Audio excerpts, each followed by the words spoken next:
चक्र। नमस्कार, बहुत स्वागत है आपका। आप देख रहे हैं चक्र और मैं हूं आपके साथ शैलेंद्र पांडे। कुंडली में कुछ ऐसे योग होते हैं जो अगर एक योग भी कुंडली में आ जाए तो जिंदगी में बहुत सारी मुश्किलें बढ़ जाती हैं। कुछ ऐसे योग होते हैं कि केवल मात्र एक खराब योग के होने से जीवन की सारी शुभता नष्ट हो जाती है, जीवन की सारी पॉजिटिविटी खराब हो जाती है। लेकिन इससे डरने या घबराने की आवश्यकता नहीं है। अगर आपकी कुंडली में कोई दुर्योग है, कोई बुरा योग है, तो छोटे छोटे उपाय करके आप उस बड़े योग को समाप्त कर सकते हैं। चाल चक्र में आज इसी विषय पर बात करेंगे। और क्या बात करेंगे, चलिए बताते हैं आपको। चाल चक्र में आज बात करेंगे कि ऐसा तो नहीं कि आपकी कुंडली में कोई बुरा योग हो, कोई अशुभ योग हो। अगर ऐसा अशुभ योग है तो इसका प्रभाव जिंदगी में क्या है, ये किस तरह की मुश्किलें जिंदगी में बढ़ा सकता है, और इस नकारात्मक योग को दूर करने के उपाय क्या हैं, इस विषय पर भी आज बात करेंगे, आज समझेंगे। चलिए कार्यक्रम की शुरुआत करते हैं और सबसे पहले जान लेते हैं आज का पंचांग। आज तिथि है आषाढ़ कृष्ण पक्ष की एकादशी, इसके उपरांत द्वादशी तिथि। नक्षत्र है अश्विनी, इसके उपरांत भरणी नक्षत्र। चंद्रमा मेष राशि में संचरण कर रहे हैं। राहु काल का समय है दोपहर के 12 बजे से 1:30 तक। और उत्तर दिशा की तरफ यात्रा करने की मनाही है, लेकिन अगर यात्रा करना जरूरी है, मजबूरी है, तो ऐसी दशा में जरा सी सौंफ खाकर और भगवान का स्मरण करके यात्रा करेंगे तो मुश्किल से बचे रहेंगे। हम नकारात्मक योगों की बात कर रहे हैं, उनका जिंदगी पर प्रभाव कैसा होता है और उन योगों को दुरुस्त कैसे किया जाए, उन योगों की निगेटिविटी को दूर कैसे किया जाए। सबसे पहला योग है गुरु चांडाल योग। ज्योतिष के सबसे बड़े नकारात्मक योग में से पहला जो योग है, इसे कहते हैं गुरु चांडाल योग। अगर कुंडली में राहु और बृहस्पति एक साथ हैं तो कुंडली में गुरु चांडाल योग बनता है। राहु की दृष्टि से ये योग नहीं बनता। ये बात जान लीजिए कि राहु के पास दृष्टि नहीं होती। इसलिए अगर राहु और बृहस्पति एक साथ रहेंगे तभी ये योग बनेगा, अन्यथा ये योग नहीं बनेगा। कुंडली में राहु बृहस्पति कहीं भी एक साथ हो, ये योग हमेशा नुकसान करता है। अगर ये योग कुंडली में है तो व्यक्ति को पाचन तंत्र की, लिवर की समस्या और गंभीर रोग होने की संभावना बनती है। इस योग के होने पर व्यक्ति धर्म भ्रष्ट हो जाता है और उसे अपयश का सामना करना पड़ता है। गुरु चांडाल योग होने पर बहुत बार ऐसा देखा गया है कि 2 विवाह की संभावना बन जाती है या जीवन में एक्स्ट्रा मैरिटल अफेयर शुरू हो जाते हैं। खास तौर से अगर महिला की कुंडली में गुरु चांडाल योग है तो निश्चित रूप से उसके विवाह से संबंधित मामले खराब हो जाते हैं और अक्सर ऐसा देखा गया है कि उसकी 2 शादी होने की संभावना बन जाती है। गुरु चांडाल योग को समाप्त करने के उपाय क्या हैं भाई? हमेशा अपने बड़े बुजुर्गों का सम्मान करें, बहुत जरूरी है। बड़े बुजुर्गों का सम्मान करें, उनके साथ तमीज से, तहजीब से पेश आएं। नियमित रूप से किसी भी धर्म स्थान या मंदिर में जाते रहें। जिस भी धर्म के, संप्रदाय के, परंपरा के मानने वाले हों, उसके स्थान पर जाकर के प्रार्थना करें।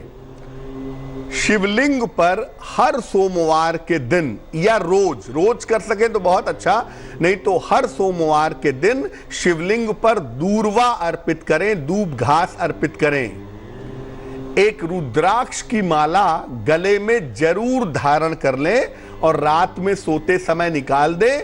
सुबह स्नान करके पुनः इस माला को पहन लें।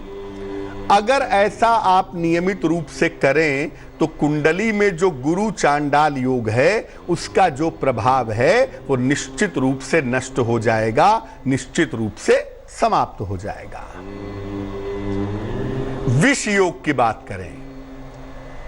विष योग क्या होता है? ज्योतिष का सबसे रहस्यमयी अगर कोई योग है, सबसे ज्यादा जो मिस्ट्री पैदा करता है, रहस्य पैदा करता है, निगेटिविटी पैदा करता है, उसे कहते हैं विष योग। शनि चंद्रमा का संबंध हो या शनि राहु का संबंध हो तो विष योग बनता है। हालांकि शनि चंद्रमा के संबंध पर विष योग ज्यादा प्रबल होता है। शनि राहु वाला विष योग उतना प्रबल नहीं होता क्योंकि उसके कुछ फायदे भी होते हैं, लेकिन शनि चंद्रमा का विष योग काफी प्रबल होता है। अगर ये योग कुंडली में है तो व्यक्ति नशे का शिकार होता है, दुष्चरित्र हो जाता है और अनैतिक हो जाता है। कभी कभी गंभीर दुर्घटना का शिकार भी होता है। शनि चंद्रमा का जो संबंध कुंडली में होता है, यह बात मैं आपको बता दूं कि या तो आदमी को आध्यात्मिक बनाता है, वैराग्य की तरफ ले जाता है, ईश्वर की तरफ ले जाता है, या आदमी को मानसिक रूप से बीमार कर देता है, मेंटली प्रॉब्लम पैदा कर देता है। और आदमी कभी कभी मेंटली इतना परेशान होता है कि या तो डिप्रेशन की दवाइयां खाता है या तो सुसाइड कमिट कर लेता है, और ऐसा इस समय देखा जा रहा है। शनि चंद्र का जो संबंध है वो जीवन में कोई ना कोई ऐसी घटना जरूर घटाता है जिसका असर शरीर पर या मन पर पड़ता है। ये योग आम तौर पर बड़ा आतंकी या बड़ा अपराधी भी बना देता है, ऐसा भी देखा गया है। लेकिन शनि चंद्रमा के योग के बारे में मैं बता दूं कि ऐसा विष योग है जो अगर कुंडली में होगा तो या तो आप सन्यासी बनेंगे, ईश्वर के रास्ते पर चलेंगे, या आप पागल होंगे, आपको मानसिक बीमारियां होंगी, मेंटल फ्रस्ट्रेशंस होंगे, और ज्यादा निगेटिव दशा अगर आ गई तो हो सकता है आप सुसाइड कमिट कर लें। अगर कुंडली में विष योग है तो इसे दूर कैसे किया जाए, इसे भंग कैसे किया जाए भाई? रोज सवेरे सूर्य भगवान को जल अर्पित करिए। नित्य प्रातः नहा करके सादा जल, प्लेन वाटर सूर्य भगवान को चढ़ाइए, और रोज सुबह ब्रश करने के बाद 2 तुलसी के पत्तों का सेवन करिए। नियमित रूप से रुद्राष्टक का पाठ करिए। विष योग है ना, और विष को ग्रहण करने की जो क्षमता है, जो ताकत है, वो केवल भगवान शिव के पास है। इसीलिए नियमित रूप से रुद्राष्टक का पाठ करें। नमामि शमीशान निर्वाण रूपम विभुम व्यापकम ब्रह्मवेद स्वरूपम, रुद्राष्टक का पाठ करें। और अगर ये कठिन लगता है तो नमः शिवाय का जितना संभव हो उतना जप करें। हर सोमवार को भगवान शिव को भांग और धतूरा अर्पित करें। ये दोनों जहरीली चीजें हैं। जब आप सोमवार के सोमवार शिव जी को अर्पित करेंगे तो आपके जीवन में जो विष का प्रभाव है वो समाप्त होना शुरू हो जाएगा। रुद्राक्ष की एक माला धारण करें, बहुत ही जरूरी है। और रुद्राक्ष की माला रात में सोते समय निकाल दीजिएगा, फिर सुबह स्नान करके गले में धारण करिएगा। अगर भगवान शिव की कस के पूजा की जाए, उनकी शरण में चले जाएं, तो विष योग का कोई भी दुष्प्रभाव जीवन पर नहीं पड़ता है। ग्रहण योग की बात करें। क्या है ग्रहण योग? सूर्य या चंद्र के साथ ग्रहण योग क्या है? सूर्य या चंद्रमा के साथ अगर राहु बैठ जाए, यानी सूर्य राहु हो जाए या चंद्रमा राहु हो जाए, तो ग्रहण योग बन जाता है। जिस जगह पर बनता है उस सुख को नष्ट कर देता है। दूसरे खाने में बना, परिवार का सुख नहीं होगा। चौथे खाने में बना, संपत्ति का सुख नहीं होगा। 7वें खाने में बना, विवाह का सुख नहीं होगा। यानी सूर्य राहु हो या चंद्र राहु हो तो जहां पर प्रभाव डालेगा वहां के सुख को नष्ट कर देगा। इसके होने पर व्यक्ति की खुशियों को ग्रहण लग जाता है और इसीलिए इसको ग्रहण योग कहा जाता है। कुंडली के शुभ योग काम ही नहीं करते।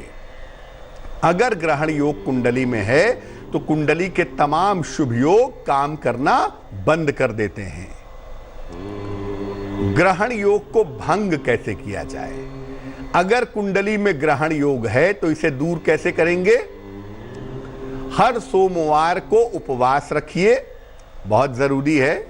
और उपवास का मतलब यह नहीं कि शाम को पूड़ी आलू खा रहे हैं। उपवास का मतलब जल और फल ग्रहण करके हर सोमवार को उपवास रखिए। सोमवार को शिवलिंग पर जल अर्पित करिए। सोमवार को शिवलिंग का जलाभिषेक करिए। शिव पंचाक्षरी स्तोत्र का पाठ करिए। नागेंद्र हाराय त्रिलोचनाय, है ना, तस्मै नकाराय नमः शिवाय। या तो नमः शिवाय के पंचाक्षरी स्तोत्र का पाठ करें सुबह शाम, या तो सुबह शाम नमः शिवाय 108 बार सुबह और 108 बार शाम को अगर आप पाठ करें तो ग्रहण योग निश्चित रूप से भंग हो जाएगा। एक बहुत निगेटिव योग के बारे में अक्सर लोग बात करते हैं और उस श्रेणी में आते हैं राहु और केतु से बनने वाले योग। राहु और केतु से ज्यादातर जो योग बनते हैं वो निगेटिव होते हैं, वो नकारात्मक होते हैं। राहु या केतु की खराब स्थिति अगर कुंडली में हो तो कुंडली को बहुत तरीके से प्रभावित करती है और इसको लोग नाम देते हैं काल सर्प योग का, पितृदोष का। और विद्वता इस कदर है लोगों की कि लोग राहु केतु की दृष्टि बता देंगे। अब राहु केतु की दृष्टि कहीं ना कहीं तो पड़ेगी ही, और जब पड़ती है तो लोग कहते हैं पितृदोष है भैया, काल सर्प दोष है भैया। पितृदोष और काल सर्प दोष कुछ नहीं होता। राहु की खराब स्थिति को आप कोई भी नाम दे दीजिए, वो होता है दरअसल राहु का खराब मामला। इनकी वजह से जीवन में लगातार उतार चढ़ाव होता है, कभी अर्श पर कभी फर्श पर। साथ ही साथ जीवन के सारे रास्ते बंद हो जाते हैं। देखिए राहु केतु क्या है? राहु केतु छाया है ना, छाया ग्रह है। तो छाया होने से क्या होता है? प्रकाश नहीं दिखाई देता। लेकिन छाया होने की शर्त क्या है? छाया होने की शर्त है कि छाया के पीछे प्रकाश होता है। यानी राहु केतु रास्ते तो बंद करते हैं, लेकिन अगर आंख कान नाक खोल करके चला जाए, बुद्धि का इस्तेमाल किया जाए तो निकलने के रास्ते भी जरूर मिल जाते हैं। राहु केतु का अगर कोई बुरा योग कुंडली में है तो उससे बचने के उपाय क्या हैं? सर्प की मुद्रिका धारण करें। सांप की एक अंगूठी बनवा लें चांदी या सोने की, और इसको शनिवार को राइट हैंड की मिडिल फिंगर में पहन लें। राहु केतु की तुलना सर्प से की गई है और ऐसा एक नासा की रिपोर्ट में देखा गया कि जब ग्रहण लगा तो उस समय जो रोशनी प्रकट हुई वो रोशनी सांप की तरह मूव कर रही थी। और हमारे शास्त्र कहते हैं कि राहु और केतु जो है वो सर्पाकार हैं। तो सांप की एक मुद्रिका धारण करें। सोमवार को कच्चे दूध में थोड़ा सा कच्चा दूध लें, जरा सा 1 चम्मच 2 चम्मच उसमें पानी डालें और उसमें दूब घास थोड़ी सी डालें और इसको ले जाकर के शिवलिंग पर चढ़ाएं। और इसके बाद प्रार्थना करें कि आपके जीवन में राहु केतु का जो दुष्प्रभाव है वो दूर हो जाए। एक किताब आती है, उसका नाम है नागिनी द्वादश नाम स्तोत्र। नागिनी द्वादश नाम स्तोत्र बाजार में मिल जाएगी, इंटरनेट पे खोजेंगे वहां मिल जाएगी। नागिनी द्वादश नाम स्तोत्र रोज पढ़ना चाहिए। अगर राहु केतु का प्रभाव है तो रोज सवेरे पढ़ें, या केवल सोमवार के सोमवार भी अगर पढ़ें तो आपके लिए बहुत अच्छा रहेगा। तो एक बात क्लियर समझ लीजिए कि जो तप करे कुमारी तुम्हारी, भावी मेट सके त्रिपुरारी। यानी अगर जीवन में तपस्या की जाए, साधना की जाए, शिव जी की प्रार्थना की जाए, तो आपके विधाता के विधान को जो मिटा सकता है वो केवल शिव हैं। इसलिए कुंडली में कितने भी बुरे योग क्यों ना हो, अगर आप शिव जी के भक्त हैं, शिव जी की शरण में रहते हैं, तो वो आपको रास्ता जरूर दिखाएंगे। वक्त एक छोटे से ब्रेक का है, लेकिन ब्रेक पर जाने के पहले जान लेते हैं कि आज की जिज्ञासा क्या है। आज की जिज्ञासा है कि क्या शिवलिंग पर हल्दी अर्पित की जा सकती है? पूजा के दौरान क्या शिवलिंग पर हल्दी चढ़ा सकते हैं? चढ़ाना सही है या गलत है? इस महत्वपूर्ण सवाल का जवाब देंगे। स्वागत है आपका ब्रेक के बाद। ब्रेक पर जाने के पहले हम आपको तमाम बुरे योगों को समाप्त करने का सरल उपाय बता रहे थे। इस समय एक दर्शक यूएसए से जुड़ रहे हैं हमारे साथ, पुनीत सिंह जी हैं, उनसे बात करते हैं। बताइए। हाँ, नमस्कार पंडित जी। मैं पुनीत सिंह बोल रहा हूँ, पिट्सबर्ग यूएसए से। जी जी, बताइए। और हमारी आपसे बात हुई थी 2016 में। आपने मेरी वाइफ की कुंडली देख के बताया था कि हमारा आना होगा यूएसए में 2017 में और हम रहेंगे यहाँ पे थोड़े टाइम। मगर अभी पीछे लॉकडाउन के चलते हमें मार्च में इंडिया वापस आना था, मेरा वीजा खत्म हो गया था। मगर हम यहाँ आ नहीं पाए और अब यहीं पे कंटिन्यू भी कर रहे हैं, इलीगल रह रहे हैं। तो वही पूछना था कि क्या हम यहाँ पे आगे मतलब यूएसए में बस पाएंगे या हमारा वापस आना होगा? डेट ऑफ बर्थ बताइए अपनी। क्या बता सकती? अपनी जन्म की तारीख पता है आपको? हाँ, मेरी डिटेल्स पता है मगर मेरी कुंडली नहीं है। अच्छा, पत्नी की बताइए डेट ऑफ बर्थ। हाँ, उनकी है 13 नवंबर 1983। समय बताइए। शाम को 7:10। कहाँ पे जन्म हुआ है पत्नी का? दिल्ली में। क्या नाम है आपकी पत्नी का? सुशीला देवी। देखिए, आपकी पत्नी की जो कुंडली हमारे पास बनती है, इस कुंडली के हिसाब से वाकई में थोड़ा सा कठिन समय अभी चल रहा है आपकी पत्नी की कुंडली के हिसाब से। और लग्न बनता है वृष लग्न, राशि बनती है कुंभ राशि। थोड़ा सा कठिन समय इनका दिखाई दे रहा है। महादशा इनकी शनि की चल रही है और अंतरदशा अभी भी शनि की चल रही है अगस्त 2020 तक। अभी आपके वापस आने की कोई संभावना नहीं है। आपका वीज़ा एक्सटेंड हो जाएगा। हो सकता है सितंबर अक्टूबर के समय में आपको आने का मौका मिले, तो सितंबर अक्टूबर के समय में आपको 1 महीने 2 महीने के लिए आना पड़ सकता है। लेकिन उसके बाद आप अमेरिका में अभी आगे लंबे समय तक रहेंगे और भविष्य में भी आपके विदेश में बसने की संभावना बनती है। फिलहाल आप अपनी पत्नी से कहें कि सुबह शाम दोनों समय 108 बार वो शनि मंत्र का जप करें। ओम शं शनैश्चराय नमः 108 बार सुबह, 108 बार शाम को जप करेंगी तो बहुत अच्छा रहेगा। बात अब आपके राशियों की करेंगे, आपके सवाल का जवाब भी देंगे, लेकिन इसके पहले स्वस्थ रहने के सरल उपाय निरोगी भव में।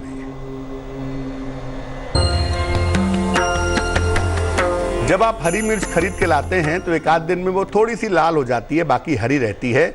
ऐसी हरी मिर्च के अंदर एंटीऑक्सीडेंट बहुत सारे होते हैं, इसलिए इसका सेवन जरूर करें। ये रोग प्रतिरोधक क्षमता शरीर की बढ़ा देती है, शरीर को बहुत स्वस्थ बनाए रखती है।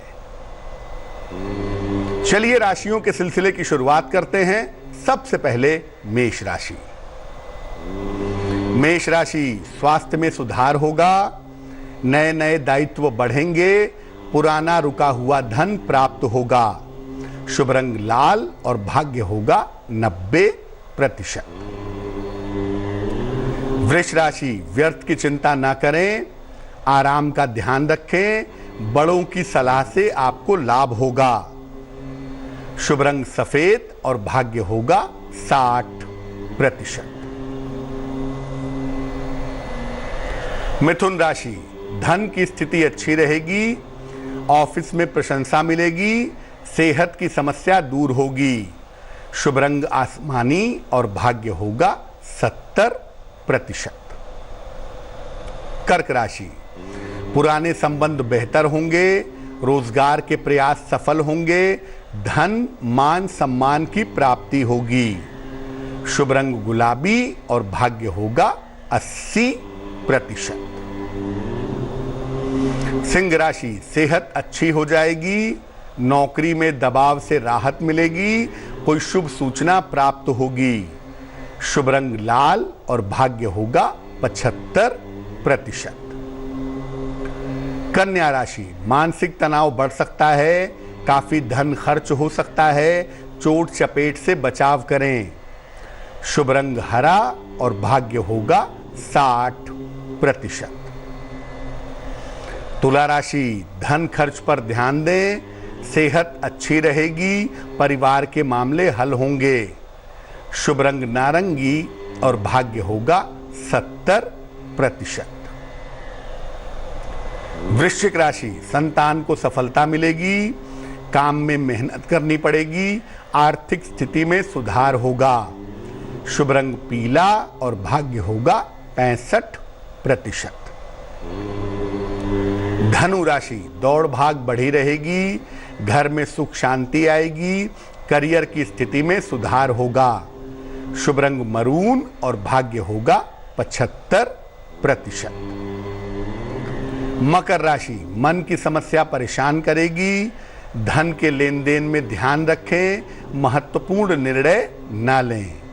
शुभ रंग नीला और भाग्य होगा 60%। कुंभ राशि, दिन भर दौड़ भाग करनी पड़ेगी, काम का दबाव बढ़ा रहेगा, लेकिन मान सम्मान बढ़ेगा। शुभ रंग ग्रे और भाग्य होगा 70%। मीन राशि, यात्रा में सावधानी रखें, आर्थिक स्थिति अच्छी रहेगी, पारिवारिक संबंधों में सुधार होगा। शुभ रंग सिल्वर और भाग्य होगा 80%। एक दर्शक जुड़ रहे हैं हमारे साथ लखनऊ से, उनसे बात करते हैं। बताइए। पंडित प्रणाम जी नमस्कार। मैं लखनऊ से रतन मिश्रा बोल रही हूँ जी। अपने दामाद के बारे में पूछना चाहती हूँ। अहमदाबाद में रहते हैं। जन्म की तारीख बताइए अपने दामाद की। 23 जुलाई। कितनी जुलाई? 23 जुलाई 1976। समय बताइए। शाम को 5:50। कहाँ पे जन्म हुआ है? लखनऊ में। पूछिए क्या सवाल है। वो उनकी एक तो तबीयत ठीक नहीं रहती है, दूसरे मेहनत भी करते हैं, उतना उनको फर्क नहीं पड़ता है। ऑल ओवर में उनका कैसा फ्यूचर है, क्या है, मकान है ना, चेंज करना चाह रहे हैं, हो पाएगा नहीं हो पाएगा, क्या है कुछ समझ में नहीं आ रहा। बहुत परेशान रहते हैं आजकल, है ना। हाथों पैरों में बहुत दर्द होता है, मतलब उठते हैं जैसे हाथ पैर उठते नहीं है, बड़े अजीब चीज है। धनु लग्न है आपके दामाद जी का, राशि बनती है वृषभ राशि। महादशा इनकी इस समय शनि की चल रही है और अंतरदशा इस समय बुध की चल रही है। धनु लग्न का जो सबसे अहम प्लेनेट है ना, वो सूर्य और मंगल है। सूर्य और मंगल दोनों की स्थिति इस कुंडली में बहुत अच्छी नहीं है, जिस वजह से इनको बेवजह संघर्ष भी करना पड़ रहा है और जिस वजह से इनका स्वास्थ्य भी अच्छा नहीं है। अगर सूर्य वाले पार्ट को ठीक कर दिया जाए तो इनकी मुश्किलें ठीक होनी शुरू हो जाएंगी। आप 2 उपाय कहिए अपने दामाद जी को करने के लिए। एक, इनको माणिक्य बनवा के पहना दीजिए, तकरीबन 6 से 8 रत्ती का माणिक्य तांबे या सोने की अंगूठी में, दाहिने हाथ की अनामिका उंगली में। रविवार को प्रातः काल इनको माणिक्य पहना दीजिएगा। दूसरा, इनसे कहिए कि रोज सवेरे सूर्य को जल चढ़ाएं और ओम आदित्याय नमः, ओम आदित्याय नमः इस मंत्र का नित्य प्रातः 108 बार जप करें तो इनके लिए बहुत अच्छा रहेगा। एक दर्शक जुड़ रहे हैं, मृत्युंजय हैं फरीदाबाद से, उनसे बात करते हैं। मृत्युंजय जी बताइए। नमस्कार पंडित जी। जी नमस्कार। हाँ जी पंडित जी, मेरा नाम निकुंज गर्ग है। अच्छा बताइए। हाँ जी पंडित जी, मेरी डेट ऑफ बर्थ है 24/11/2001। 24/11/2001। समय बताइए। हाँ जी पंडित जी, 6:34 PM 6:34। कहाँ पे जन्म हुआ है? पंडित जी मेरा फरीदाबाद में हुआ है। पूछिए क्या सवाल है। हाँ जी पंडित जी, मुझे पूछना था कि मतलब मेरी ना पढ़ाई बिल्कुल रुक गई है। 12वीं तक मेरी पढ़ाई हुई है, तो ना उसके बाद मेरी पढ़ाई रुक गई बिल्कुल। अब SSC की पढ़ाई ले रखी थी मैंने, बिल्कुल रुक गई। पंडित जी अब क्या मेरी आगे कुंडली में योग है पढ़ाई के? मुझे ये पूछना, और मेरी पढ़ाई कैसे अब चल पाएगी आगे, या कैसे? शिक्षा की हालत बहुत ज्यादा खराब है पंडित जी, कुछ बताइए। मेरी शिक्षा जो मेरा करियर अच्छा हो। वृषभ लग्न है आपका, राशि आपकी कुंभ है।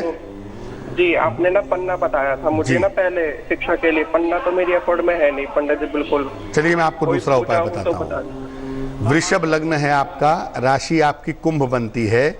आपके लिए शिक्षा की स्थिति कुंडली में बिल्कुल अच्छी नहीं दिखाई देती, लेकिन अगर थोड़ा सा प्रयास किया जाए, हौसला रखा जाए, हिम्मत रखी जाए तो आप बेहतर पढ़ाई कर सकते हैं। शनि की महादशा में शुक्र की अंतरदशा चल रही है, तो कम से कम ग्रेजुएशन करके अगर आप एसएससी आदि की नौकरी के लिए तैयारी करें तो मुझे लगता है उसके परिणाम आपके लिए ठीक रहेंगे। अगर आप पन्ना नहीं पहन पाते तो एक रत्न बनवा के पहन लें, उसे कहते हैं हरी तुरमली, ग्रीन टर्मोलिन। हरी तुरमली एक बनवा लीजिए, सस्ता पत्थर है, 6 से 8 रत्ती का हरी तुरमली चांदी की अंगूठी में दाहिने हाथ की सबसे छोटी उंगली में बुधवार की शाम को आप हरी तुरमली पहनिए। रोज सवेरे सूर्य को जल चढ़ाइए और सुबह 108 बार या 27 बार गायत्री मंत्र का जप करिए, आपकी मुश्किलें हल हो जाएंगी। ग्रेजुएशन की पढ़ाई करने के बाद आप गवर्नमेंट जॉब की तैयारी करिएगा, आपको सफलता जरूर मिलेगी। चलिए अब बात कर लेते हैं उनकी जिनका है आज जन्मदिन। जिन लोगों का जन्मदिन है उन्हें हम सबकी तरफ से जन्मदिन की हार्दिक शुभकामनाएं।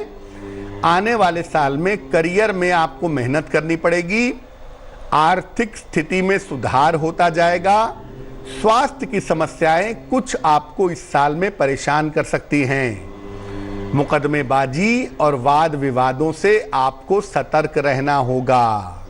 क्या करना चाहिए? पूरे साल भर शनि देव की उपासना करें, शनि मंत्र रोज शाम को पूरे साल भर पढ़ें, ओम शं शनैश्चराय नमः, आपके लिए बहुत अच्छा रहेगा। चलिए अब जान लेते हैं आज की जिज्ञासा और उसका समाधान। आज की जिज्ञासा है कि क्या शिवलिंग पर हल्दी अर्पित की जा सकती है? शिव जी को शिवलिंग पर हल्दी चढ़ा सकते हैं या नहीं? हल्दी जो है वो स्त्री कारक वस्तु है, महिलाओं की सामग्री है, इसे शिवलिंग पर अर्पित नहीं किया जा सकता। भूल कर भी शिवलिंग पर हल्दी ना लगाएं। शिवलिंग के नीचे की जो वेदी है, जो उसका अर्घा है, जो वेदी है शिवलिंग के नीचे की, वो शक्ति की, पार्वती की स्वरूप है, वहां पर आप हल्दी लगा सकते हैं, लेकिन शिवलिंग पर सामान्यतः हल्दी नहीं लगाई जा सकती। चलिए अब जान लेते हैं आज का शुभ पहर क्या है। आज का शुभ पहर है शाम को 7:30 से रात के 9 बजे तक। इस समय में गणेश जी की कपूर से आरती करें। आपके काम में जो बाधा चली आ रही है वो बाधा निश्चित रूप से समाप्त होगी, लेकिन ये उपाय करेंगे शुभ पहर में ही। और शुभ पहर का समय फिर से नोट कर लें, ये समय है शाम को 7:30 से रात के 9 बजे के बीच में। तो आज के लिए चाल चक्र में बस इतना ही। स्वस्थ रहिए, प्रसन्न रहिए, अपना बहुत ख्याल रखिए। लेटेस्ट खबरों के लिए यूं ही देखते रहिए तेज, और इस वीडियो के पसंद आने पर लाइक, शेयर एंड सब्सक्राइब करना ना भूलें।